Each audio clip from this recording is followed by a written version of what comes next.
Hey there, this is Lisa Nickel, host of the Sacred and Rooted podcast. Welcome. I'm glad you're here. Thanks for joining me. This episode, we are going to talk about scarcity mindset versus truly being grateful or true gratitude. And so this last weekend, this came up in multiple ways in my life, actually, and it was really fascinating. I started listening to an audiobook called Build the Life You Want, and it's, Oprah wrote it in conjunction with somebody else. I think his name was Arthur. Anyways, it is called Build the Life You Want. I like Oprah. Not everyone likes Oprah, but forgive me if you're not a fan. She's one of the people, I don't know if you have people in your life like this, but and they don't have to be people you know, but just it's like the universe kind of speaks through them to you.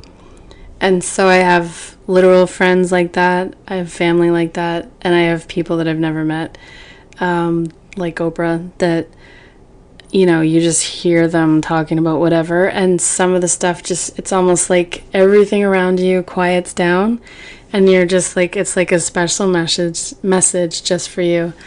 And so I feel that way about Oprah. So she has a special place in my heart. Even if, everything everybody does is not always for you or for me or anybody, but I'm a big fan of hers. So, and if you do have people in your life or in your world, like if that's one way that you hear kind of the universe talking to you, let me know. I'd love to hear stories because, I don't know, I'm always curious about how the universe talks to different ways to communicate to people and how they actually take it in. Anyway, that was a bit of a sidetrack. So this episode, scarcity mindset versus true gratitude. So I was reading or listening to this book. I was gardening a lot last weekend. I gardened like a million hours, almost like broke my body basically, because I do that all the time where I maybe don't do much in the way of, like, I usually walk pretty regularly, but sometimes I'll gap on actual exercise where, like, not that walking is not exercise, but like, like muscle building exercise more so than the cardio. And so I was listening to her book while I was gardening, and I don't know, I gardened for 3 days straight pretty much. And by the last day I had to I think I did 3 hours that day, but by then I was like, oh my God, I could never do, like, because the day before I did 6 and the day before that I probably did 4 or 5. But once I get on a roll with something, I'm kind of a little bit over-focused that way, where it's like, okay, I just want to get it done. I don't want to be planting plants or having to water plants that are in their little containers for like weeks on end. I just want them in the ground. I want everything to look how I want it to look, like how, a nice taken care of garden would look. And so I just bust my butt doing it. Great exercise. It's like a friggin' full body workout as far as just flexibility and then awkward, muscle uses. Anyways, enough about gardening. But yeah, so it got me thinking. This is my actual point here. That gardening for me is like one of the most abundant feelings or things I can do to feel that absolute like taken care of feeling, where it's like if you were going to ask me at any moment while I was gardening or even afterwards while I'm admiring the gardens, it's like this feeling like, yep, everything is totally right with the world. I have the gardens to look at. I have beautiful plants. I'm like playing with dirt. I'm getting some sun. I've got like water or beer with me. And it's just like this really just very satisfying feeling. And so I was noticing that is one of kind of like my top things to do as far as to get that feeling. where it's just like a super marinated, drenched feeling of just like gratitude, like oozing out of my pores. And there's not like one thing, even if there's one thing wrong with my life or more than one thing at it, whatever. If I'm in the garden, it's like, I don't even remember what was going on. It's just such a satisfying visual, smells from the flowers. It's visually beautiful. It's very therapeutic, to working in the dirt, having your feet on the ground in the grass. And anyways, it's just, I would highly recommend it if you haven't tried it yet. But so for you, I'd like to ask you, I guess, to consider, like, what are your top things where you have thought of, just when you notice yourself, it's just like this absolute feeling of like contentment, even maybe more than gratitude, just content, like super, super satisfied. And so obviously there's other ways than gardening, but that was just the latest one. And it just felt like it might be the deepest, maybe not the deepest, but just really, it is deep. It's not just like, oh yeah, this is so great for 5 minutes. It's like, oh no, I should sit in the backyard more often, because it really gives me this sense of just, yeah, everything is right with the world, even if I just went from work, or the kids are a little crawling all over the walls or whatever. And so, yeah, to notice in your life, first and foremost, like, when do you have those feelings, and how can you bring them in a little more? Like, I know gardening probably happens really once a year, but going in, watering the plants, weeding, looking at them, how they're growing, trimming them, like, it's all just part of it. And I love the growth. I think that's part of it too, is just the growing of something where you're like, oh good, it's flowering this year, oh look at how much bigger it is than last year, that kind of thing.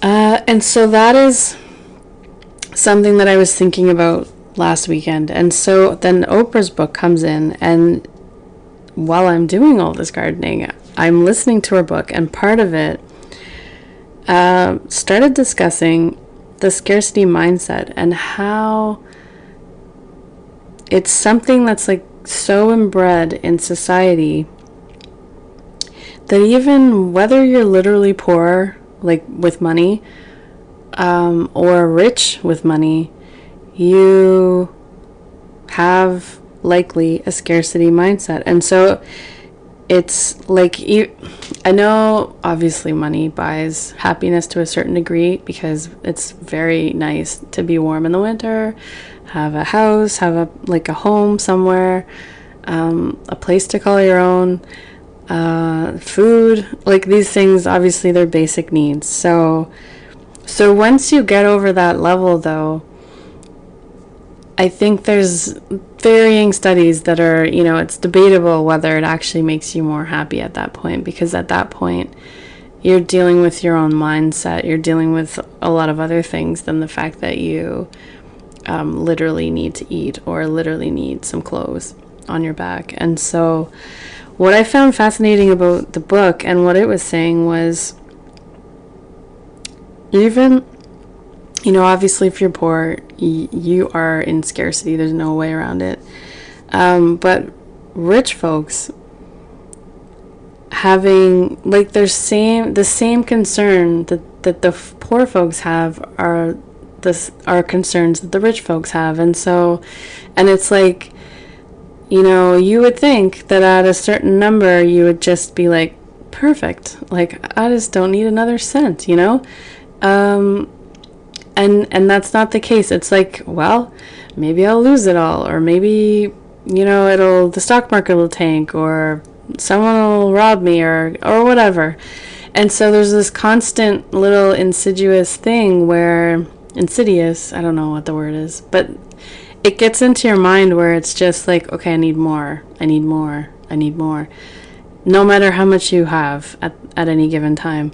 And that rung So true.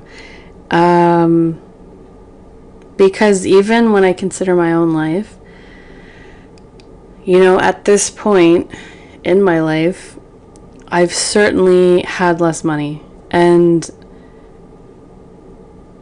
But I don't, I noticed for myself, I don't sit there today and think like, this is piles of money. Where if my 15-year-old ago self, or 15 years ago self, would have been like, wow, that is totally piles of money. And so it's it changes. And I know I have 3 kids and they're older and they friggin' cost more than they did when they were little. And then university's coming, so it's okay, well, that's going to be a little bit of a drain.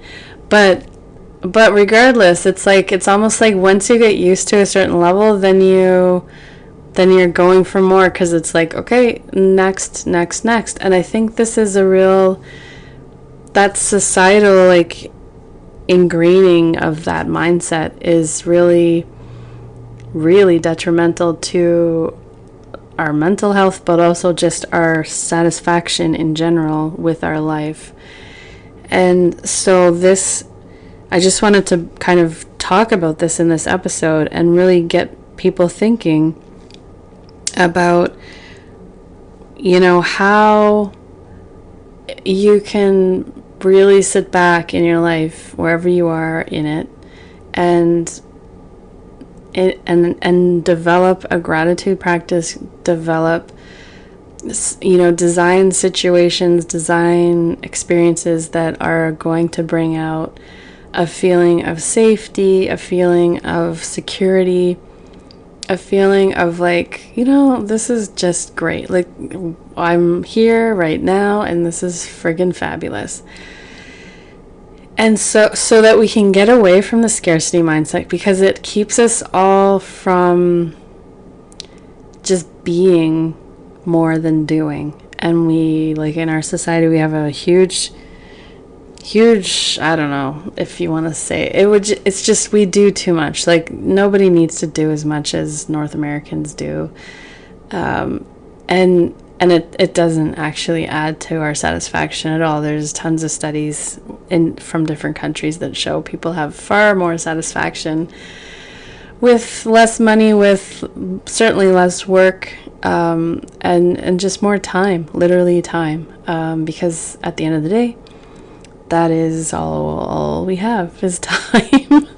Time is our most valuable resource. And so do we want to spend our time just constantly nagging ourselves in our head about, okay, we should get on this, we should do this, we should, work, and try and get ahead and try and scrimp and save and try and whatever, and just take some more pleasure in the simpler things, say gardening for one, or reading a book. It's stuff that is really pleasurable actually doesn't cost anything.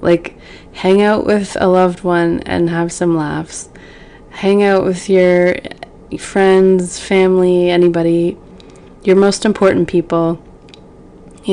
Just get together and have some dinner, share some food, share some stories, share some laughs. That's also an example of when I feel just totally whew, this is so good. Because you do just feel so connected. You have that connection that's sort of buzzing between you, and that's what we're here for, I think, is really just to share love. And that doesn't mean romantic love all the time either. It's just any form of love. So that feeling of connection, of belonging, of, really, it's a richness in your life that is not related to money at all, that we can really start bringing in. And so, if you're spending your day, the episode before this one actually is, on if you're spending too much of your day just doing stuff that drags you down and you don't have that sparkle in your eye. because you've done too much of what you just kind of have to do, and you haven't really spent any time doing something that lights you up. And so this is maybe a little continuation, even though I wasn't planning it like that, on like to fill your day with things that really do bring you genuine, like, just like, oh, this life is so great, that kind of thought. Let's foster that far more than the other scarcity thoughts, where it's just like, oh, I'll never have enough, I'll never make enough, I'll never get whatever the thing is, I'll, whatever. Your particular version of that kind of thing. Those are just some examples I have in my mind every so often. But it's funny because I was talking to a friend the other day, and in hindsight, at the time I wasn't thinking about all this because I hadn't gone through the weekend and done my gardening and listened to this book, but we were talking, she was talking about, she's got a very good job, she's got she's got more money than most people I know, and it's so ironic because it really doesn't. The scarcity mindset does not go away just based on, okay, at some income level, snap, you're good. Like, you have no scarcity mindset anymore. It's something that you can have if you are rich or poor or anything in between, and you can certainly have a gratitude mindset whether you're poor or rich as well. And so, one of the main, pillars of life almost is whatever you want to manifest, whatever you want to have in your life, just be that person now. And so to feel rich or to be rich, like to have that abundant feeling, you can decide to have that at any moment. And to just notice when you are kind of getting away from that, and to build your muscle, to build a habit, to build different tools for yourself that encourage you to bring yourself back around to that gratitude, that abundant feeling, because we do magnetize what we think about, what we are, what we're expecting shows up. And so if we can really kind of use that to work for us optimally, then I think we'll be friggin' on to something, that's for sure. And so that was the main thing. It just seemed so insane to me, because I don't think you can hear something like 10 or 20 different times, but like the one person that says it kind of rings like, wow, that is crazy. And I think because I had my conversation with my girlfriend a couple weeks ago, when I heard this, it was just like, yes, of course they do. Everyone has a scarcity mindset if they haven't really done any work to kind of get rid of it, whether you won the lottery or whether you haven't. And so to just realize, the other thing that's super freeing about this is that it's literally just embedded into our programming since we were born. So it's not really like, it's nobody's fault that that's what your basic, like your default setting is, unless you kind of intentionally move away from that. And so when I notice now that when I'm getting into a spiral and I'm just like, okay, like, there's not enough of this, not enough of that, whatever. Or, even as far as people, where it's just like, I wish they would really do something, and then I would be happy, or I'd be happier. I've been trying different things out with that, and to just try to, because it is really like an internal game, right? Like, there's certainly things different people could do maybe, but mostly your happiness is definitely always your responsibility. Whether you could argue that, maybe there's some people that could do some different things, I would be happy, you make your life a little easier, but But fundamentally, your happiness is your responsibility. So, so when you are noticing that you are unhappy or feeling like, this life is not working for me, or this situation, I can't believe this is happening to me, to really notice, check yourself, and bring yourself back out of that with, like, some ideas on ways to do that would be, just take literally a time out and just take some deeper breaths. You could think of 3 things, like, for one, gardening, to bring you into like a real peaceful, almost like a serene visualization where it's like, okay, yeah, no, everything, this is just a passing situation that's kind of throwing me for a loop, but really, like, I've got a lot of things to be grateful for, and I have, a great people in my life, great job, great whatever, like, I'm very satisfied. And so to just bring yourself back out of that, so what you focus on is the good stuff, and what you're not choosing to not focus on is the stuff that you really, it's like the weather, right? It comes and goes. And so you want to really highlight the stuff that's awesome, and the stuff that you want more of, and the stuff that really makes your life like punch, as far as just like, wow, that was wicked, that was such a great time, or that was so great to meet that person and like have that conversation, like, it was great. Things like that you want to kind of highlight, underline, whatever, exclamation point. And then the other stuff can just come and go, because everyone's gonna have shit that happens, or situations that are not like awesome, and that's okay. That's just part of life. But that is a choice to choose to focus on that stuff over all the good in your life.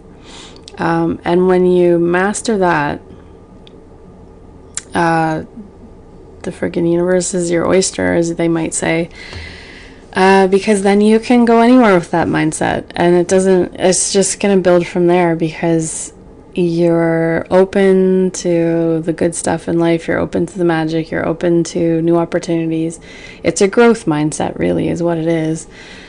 And so the scarcity mindset too is fear-based. It makes you want to shut down, it makes you want to close off, it makes you leery about new people in your life, it makes you suspicious and just not open to all the ways the universe can be trying to come into your life with goodness. And so to really just, I think in summary, to really just notice, and then when you notice and you're conscious of what's happening in your mind, you can choose to do different things. But to also realize that it is nobody's fault that they are born into like a society that's dripping with scarcity. I mean, the whole system is built on scarcity. That's how it thrives. And thank God that is changing. But we also, like, every change, like a fundamental change like that in our society is going to need, each person to kind of do their own mental inner work, so that at some point we reach a tipping point of people that are like, no, this is how we want our society to function. We no longer accept like a scarcity mindset as the default, because it's pretty much crap, really. So in summary, I can't remember what I was talking about at the beginning, but if you want to send me a message, if you have, it was, how the universe, if you have people that you kind of hear clearly, like as if the universe has a special message just for you, and they're talking through somebody to give that message to you. If you have anything like that, I'd love to hear that, because I think that, it's always cool to hear different stories about how people connect with the universe. And then, so in summary, everyone has scarcity mindset. Don't beat yourself up over it. You're not deficient in any way. You're just totally normal. If you want to get beyond that, then it has to be, like a conscious effort, because it is totally a different, like you're going against the grain a little bit on what the norm is currently. But that's okay. I think we're all born at this time. We're all living in this time to be part of the change. Like, we definitely need a change. And so if you're listening to this podcast, I can guarantee you are part of the solution, because you would not find this stuff interesting if you were thinking you just wanted to be in scarcity mindset for the rest of your life, or just fear and fear mongering. And, as changes are quickening and progressing, it is scary. Like, you would not be human if you were not scared at different points in time, but to recognize that you can be scared and still do something else. That's not a reason to not do the new thing.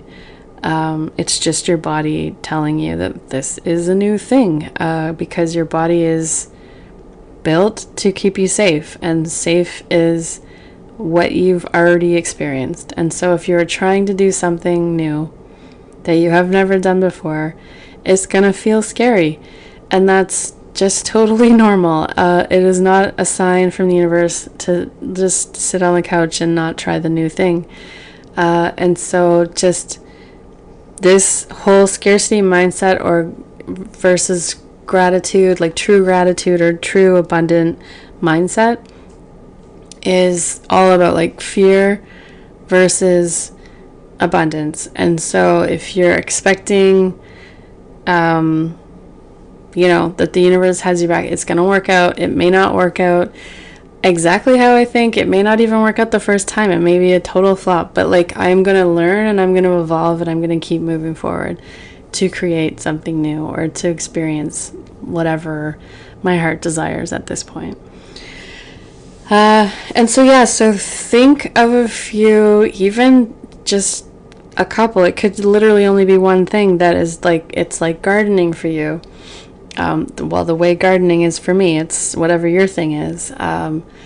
So that you have something on hand where you're just like, that feeling. If you need to be able to kind of pull that feeling in to your system to kind of, what do you call it? To reroute the scarcity mindset to like, oh yeah, no, my life is actually pretty awesome. Here's a couple examples.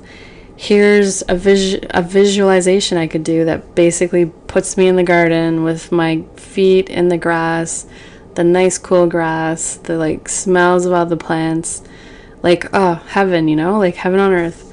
And so what is that for you? And if you have a couple, then use them as ways to maintain your gratitude baseline, almost, if you want to think of it like that. And journaling is a great thing, whether you are a journaler or not. You can even do lots of different things now, like with your phone even. You can just do a little voice message to yourself. You could just, before you go to bed, 3 things that I'm grateful for today. And then listening back to them is cool. I journal because I kind of like, I guess I'm like a little less techie, frankly, is the reason. But I also like just writing on paper. And I probably have more confidence, I guess, that I'll save like journals for myself over the years than I'll still have the voice messages on my phone, because I'm not one of those people that has like the iCloud thing sorted out so that everything is absolutely backed up to like 100% backed up. Usually when I get a new phone, a bunch of stuff disappears because I never back it up often enough. Anyways, that's just me. But yeah, to just really, I guess I just want to highlight, in summary, the gratitude mindset is where we're headed. And so any way that you know of to move yourself towards that is going to benefit the quality of your life in the long run. And time is our biggest asset. And so we're trading time for everything else we do in our life. And so what do you want to trade your time for? What do you want to spend your time doing? Do you want to be in your mind all the time with these fears, with these doubts, with this just like, everything is gonna never work out, or all that stuff where you can go down rabbit holes and rabbit holes and rabbit holes? Or do you want to be thinking like, okay, yeah, I think this could work out. I think this, this, even if it doesn't work out, I've learned some really great lessons here that I can take to the next thing and just keep building on it. And to always be open to like new things, the curiosity didn't get the cat really, or maybe it did, but it was good. It was fun. But to really just enjoy yourself, to follow your hopes and dreams, to follow your heart's desires, all that stuff, so that you do have memories, that you do have experiences where it's like, oh, that was friggin' awesome. And to then build on that and think, okay, what's something else I can try? Or do I want to do that again because it was so fantastic? Or, I haven't seen that friend in a while, so I think I'm going to plan a dinner date, a lunch date, whatever, get together to just reconnect and have like that, that moment of connection with somebody that's very close to you. Yeah, and so I invite you to send this podcast to somebody in your life that you know may need a little extra boost on the gratitude scale. Sometimes, all of us struggle with scarcity mindset. It's not like once you've mastered it, you never have it come up again. It's cyclical, just like everything in nature. And so to just also take it easy with yourself, because I think first and foremost, we can be a little too hard on ourselves. And there's no reason for that. You've gotten where you are today because you have, systematically, step by step. And so you should be proud of yourself wherever you are today. And you've gotten through everything that has come your way. So there's no freaking telling where you might end up in another 50 years or however many years you like to think of yourself living. All right. So that is the podcast today. I think I'll just sign off now. I can't think of a single other thing to say other than, I guess, yeah, if you like the podcast, please leave a comment or a review. That would mean the world to me and just help the podcast grow. And I will see you next time. Have a beautiful day. Take care.